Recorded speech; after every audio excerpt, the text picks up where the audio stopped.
नमस्कार. देशोन्नती संपादकीयमध्ये मी ऐश्वर्या शिंदे आपलं स्वागत करते.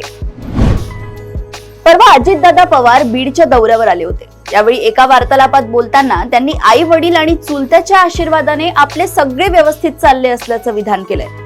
आई वडिलांचे ठीक आहे, परंतु त्यांनी आवर्जून चुलत्याचे नाव घेतल्याने अनेकांच्या भुवया टवकारल्या.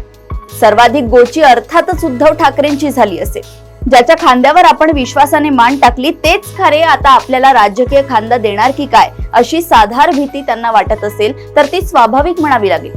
अजित पवारांनी वेगळी राजकीय भूमिका घेतल्यानंतर त्यांच्यात आणि शरद पवारांमध्ये तणाव नक्कीच निर्माण झाला होता. परंतु राजकारणात मुरलेल्या थोरल्या पवारांनी कितीही ताणले तरी तुटणार नाही याची दक्षता घेतली. ते भान अजित पवारांनीही दाखवले. त्यामुळेच हे चुलते पुन्हा एकत्र होतील ही शक्यता कायम चर्चेत राहिली.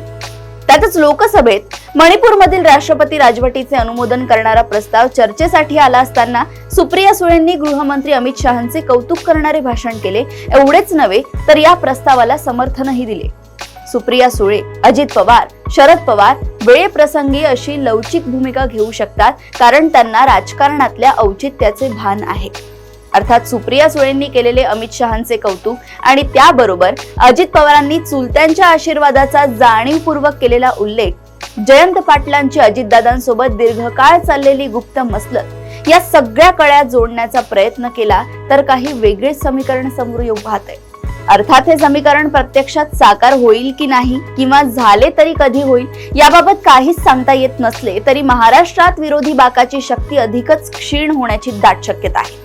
इकडे या घडामोडी होत असताना तिकडे विजय वडेट्टीवारांनीही चंद्रपूर दौऱ्यावर आलेल्या आशिष शेलारांसोबत गुप्तगू केल्याची चर्चा आहे. अशाच राजकीय घडामोडी व अपडेट सोबत पुन्हा भेटूया देशोन्नती संपादकीयमध्ये. बघत रहा देशोन्नती. नमस्कार.